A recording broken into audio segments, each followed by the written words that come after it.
Welcome to Long Covid Doctor, an educational series for sufferers of long Covid. I'm Dr. Tim Robinson, formerly a GP for 30 years, now GP lead for 3 NHS Long Covid clinics and a GP clinical lead in long Covid across the southwest of England. This episode is on fatigue and long Covid. In part 1, I'll talk about the symptoms and diagnoses and investigations. And in part 2, I'll talk about the treatments, management and outcomes. I've divided it into 2 parts because it probably runs for about an hour in total. So to make it more less tiring and more digestible, I thought I'd divide it into 2 parts. There are references, links and resources shown in the show notes below. Any advice, diagnoses, treatments that I mention should only be considered after discussion with your own GP or qualified professional health provider. And so here we go. Fatigue and long Covid.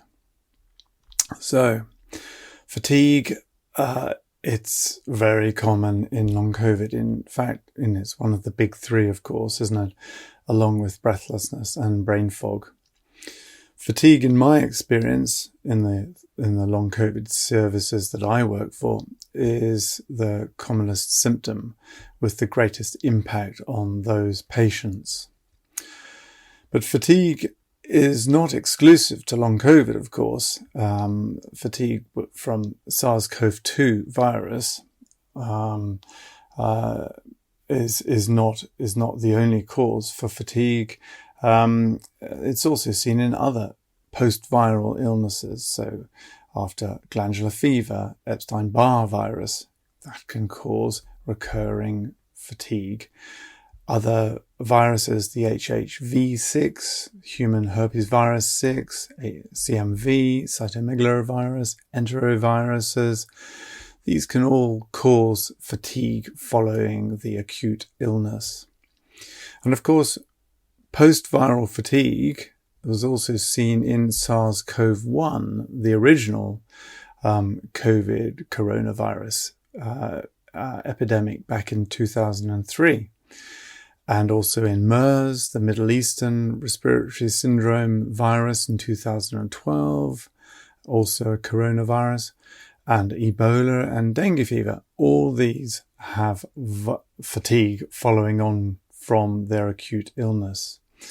And there was an interesting study in which patients who had suffered the first coronavirus, the first SARS-CoV-2 virus in 2003, was 4 years after the illness.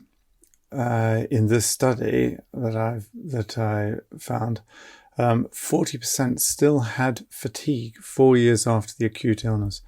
30% of those patients met the criteria for ME/CFS. So that's interesting, and more on that a bit later on. So, long Covid fatigue. So what do we mean by fatigue? Well, we all know what the definition of fatigue is, but, it's obviously a bit more complicated than that, isn't it? There's physical fatigue and mental fatigue. Physical fatigue, that sort of, as we've all probably experienced after exertion, absolute muscle weakness. This is weakness and tiredness. Patients tell us they've got no energy. They're completely drained, worn out, useless. There's mental fatigue. When patients say, look, I just feel too tired to think and can't concentrate. I feel overwhelmed, mentally numb. These are all familiar sort of ways that patients describe their fatigue. The fatigue is unpredictable. You can't predict when it's going to happen. It's intermittent. So, it comes and goes. It's usually disproportional to the amount of exertion you do. Just the minimal amount of exertion brings about fatigue. You may have heard of post-exertional malaise or post-exertional symptom exacerbation, PEM or PESE. This is fatigue that occurs following exertion. More on this later on. Patients often sort of identify other associated symptoms that they have along with their fatigue, felt in their muscles. So they describe all sorts of things like the legs feel like lead, or they fizz, or they feel like they're on fire, or jelly-like, or a metal bar sitting inside of my thighs, deep in the leg. So patients have all sorts of associated symptoms related to their fatigue. But they also have sort of, if you like, general symptoms. They often complain of feeling just generally unwell. It's sort of general malaise.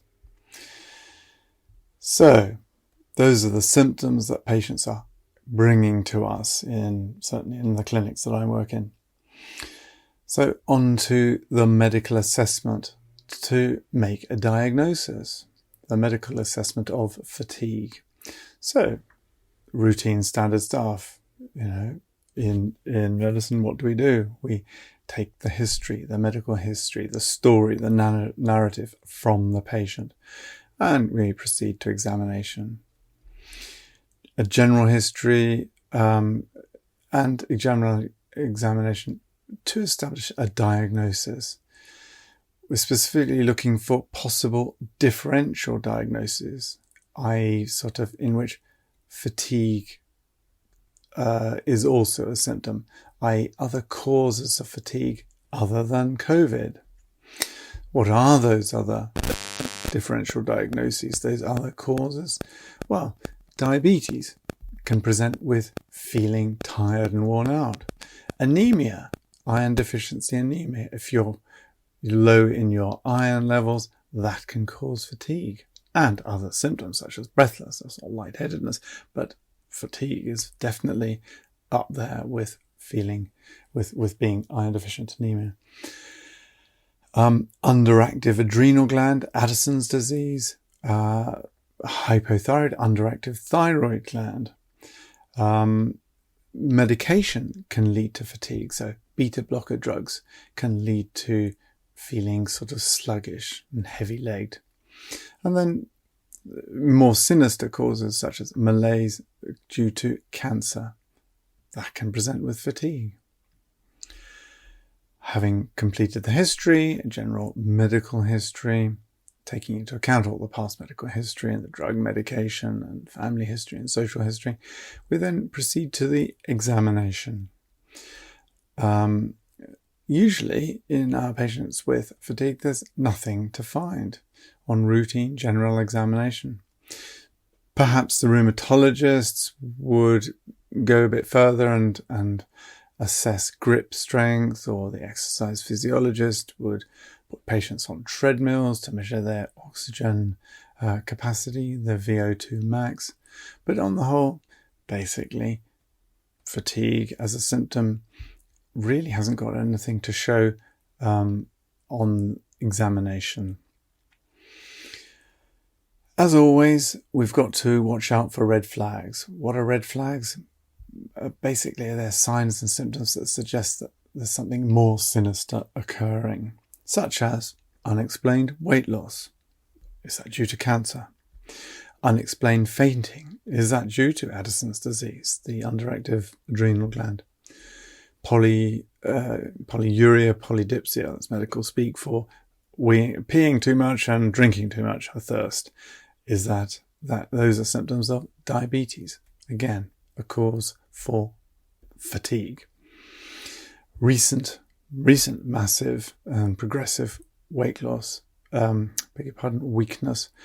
Is that something neurological? So for all of these things, these are red flags, and red flags need to be acted upon, and they need a specialist opinion, further investigations, and a specialist opinion, i.e. referral to the hospital doctor.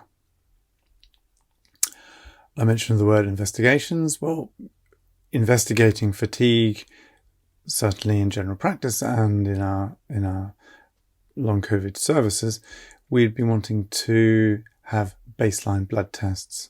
So we'd want the full blood count to look for iron deficiency anemia or irregularities in the immune cells and the white blood cells that are basically attacking viruses and bacteria.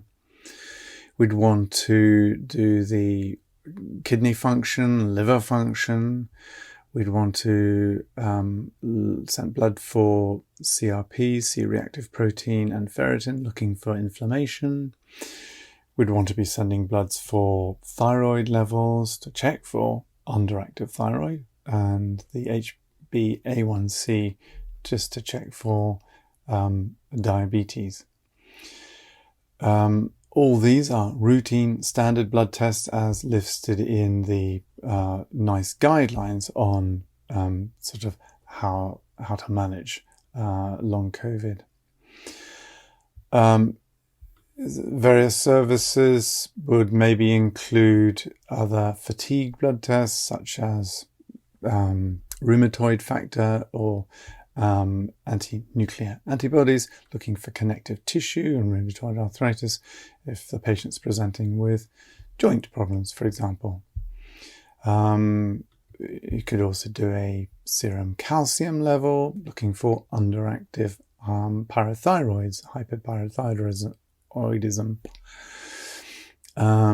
Vitamin D, again, no talk on anything medical is complete without a mention of vitamin D, low vitamin D levels,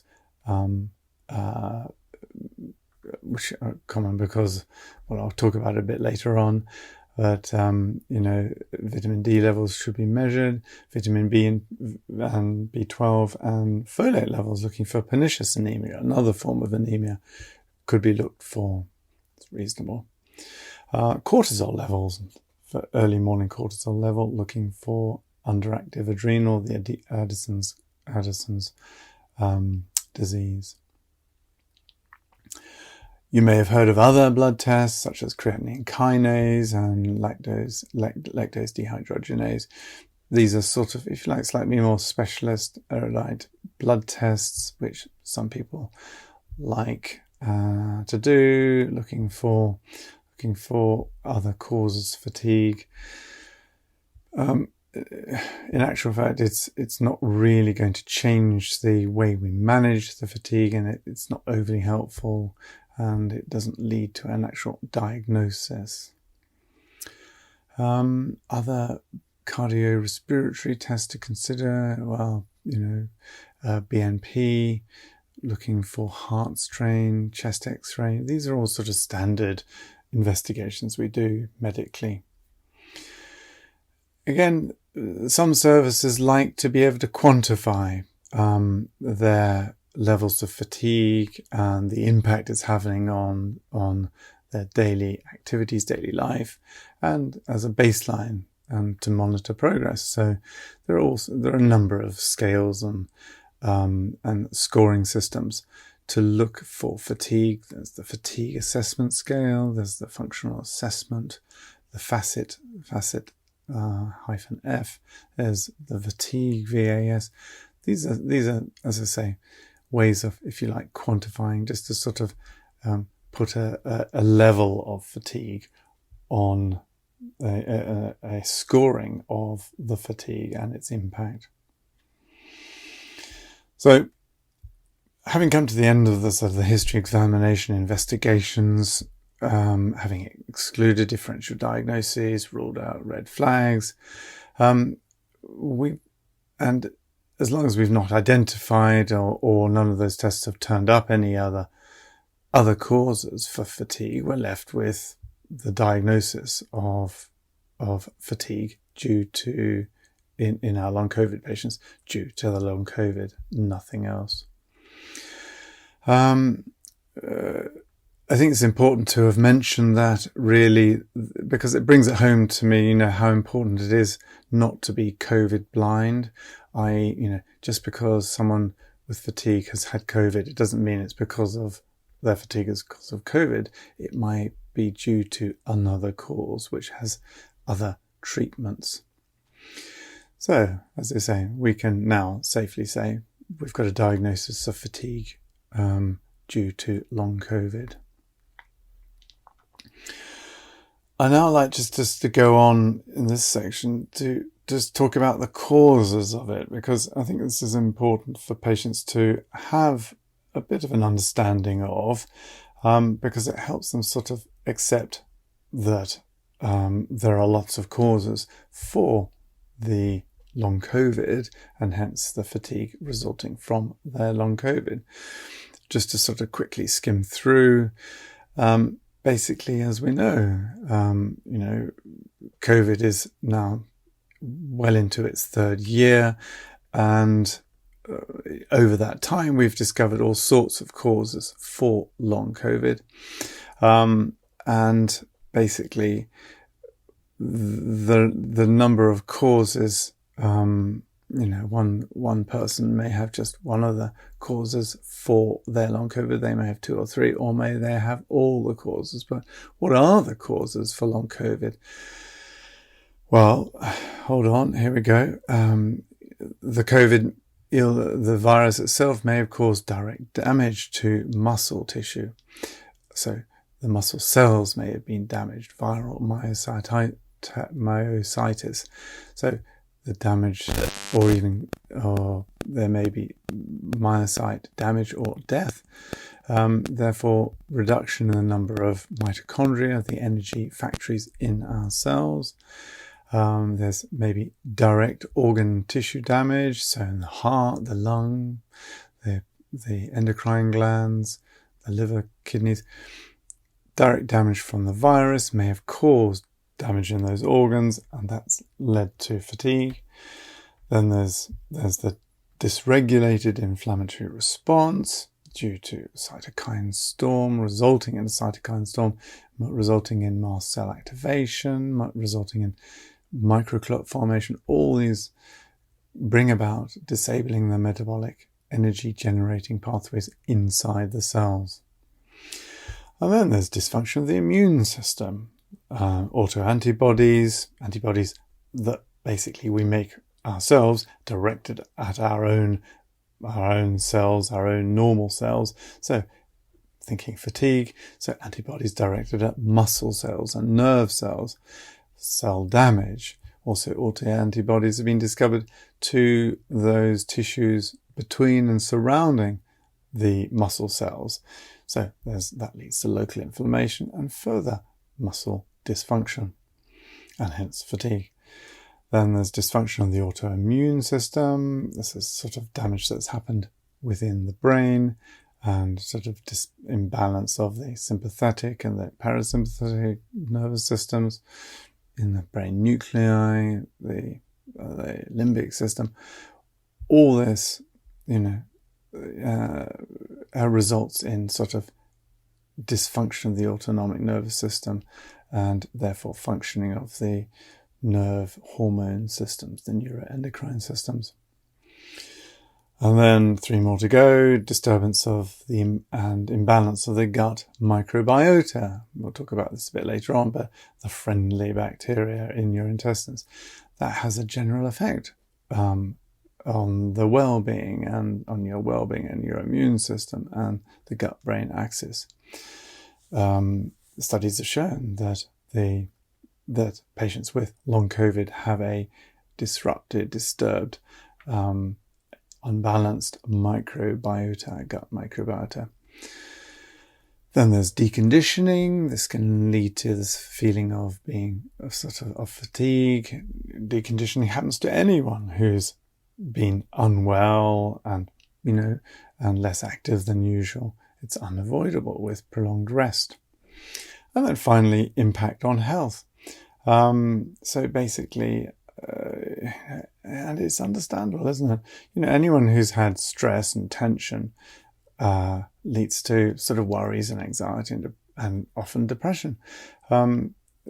Basically, that is just yet another cause of fatigue in the system. And like I said to begin with, it's complicated. One person may have one of these processes happening, or two or three, or maybe they have all of these processes happening. So it's little wonder that long COVID causes so many symptoms in so many systems throughout the body. It's complex. Let's face it, it's the perfect storm. While we're on this topic, a lot of our patients are in the clinics that I'm working in, basically ask, is long COVID the same as ME/CFS? It's a really good question. Like I said, here we are well into the third year of long COVID, and we've learned a lot along that journey.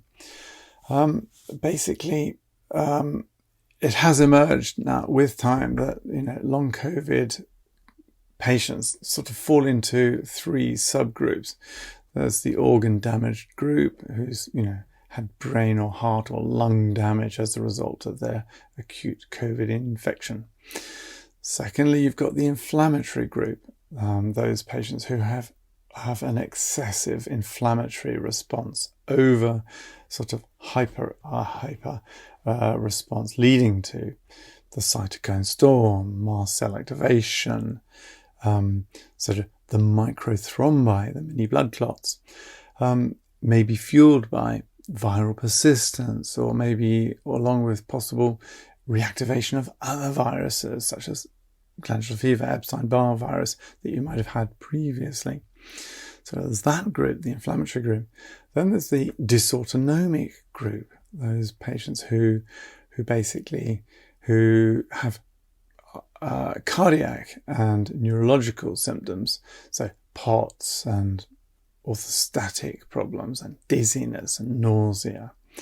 And then finally, there's the fatigue group, those patients whose predominant symptom is fatigue. They don't have all those other problems. They didn't get organ damage. They didn't have a terrible sort of overactive inflammatory response. They don't have a dysautonomia, but they do have fatigue.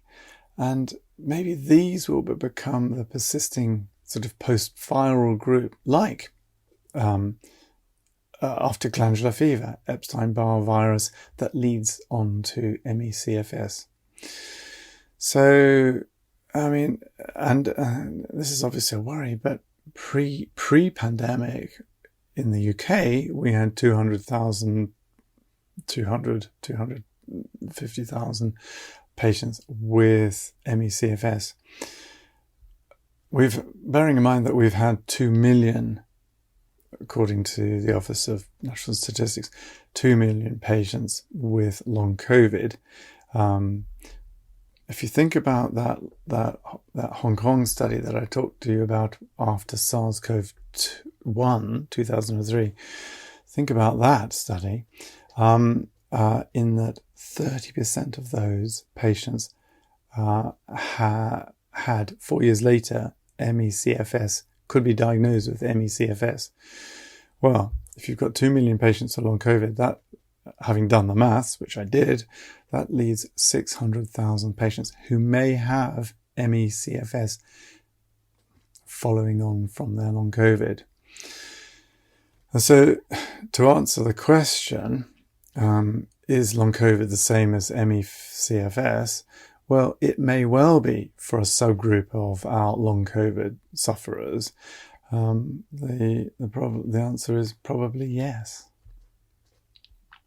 And again, sort of briefly touching on this, basically, again, if we draw from our experience from ME/CFS, i.e. pre-pandemic research, what have we found? Neuroinflammatory studies shows overactive inflammation in the brain leading to cognitive problems, brain fog. We had energy metabolism studies that showed that there's reduced ATP, or sort of metabolomic studies that show